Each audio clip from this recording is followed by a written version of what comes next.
We've got a first look at the Justice League villain. Thanks to the magics of the internet, we got a sneak peek of Steppenwolf, the big bad who will challenge DC's heroes in their first team-up movie, Justice League. Of course, this character originally comes from the comics, and we also saw an on-screen glimpse of him from the Batman v Superman extended cut, where Lex Luthor is making a call to space, and Steppenwolf is the one who picks up.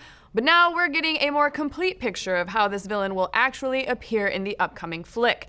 The new details are thanks to a couple of toy leaks proving once again that merchandising is the most powerful spoiler-wielding force in the galaxy.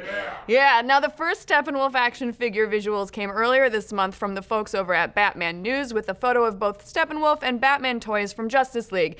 Then today, a photo from the packaging of a more articulated Steppenwolf figure dropped on Reddit. Even from these pics, we're picking up that his look is surprisingly faithful to the new 52 comic version of Steppenwolf, from the red-tinted horns and the goatee to the gladiator-like skirt and the snazzy skull belt buckle. In his extended cut BVS appearance, it's hard to tell whether Steppenwolf really is a hulking 18 feet tall or if he was doing his best Snoke impression while being on the other end of a space-time call with Luthor, but if the toys are any clue, Justice League's version of Steppenwolf appears to be more like an 8-foot terror, which is still big enough to be imposing to the humanoid heroes, but then slightly more manageable as a toe-to-toe kind of baddie.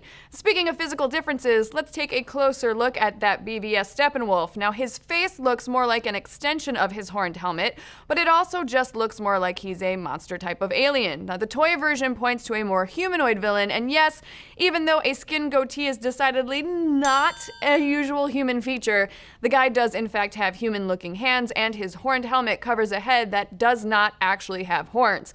So we also have some inside info shared by the actor who plays Steppenwolf in Justice League, Ciarán Hinds, aka Mance Rayder from Game of Thrones. According to Hinds, Steppenwolf is old and bitter, trying to get out from under the influence of even bigger baddie Darkseid. So here we have a big hulking alien villain with actual motivation beyond just smash, destroy, conquer, and the more humanized look we see in the toy design definitely supports this type of character.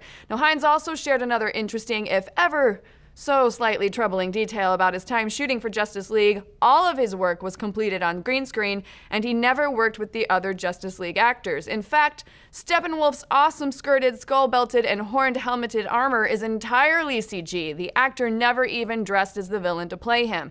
Now, despite Steppenwolf's green screen presence, it is promising that DC is taking steps to humanize its main villain for Justice League, but we'll also hold out hope that the lack of direct contact between Steppenwolf and the Justice League actors doesn't torpedo those efforts.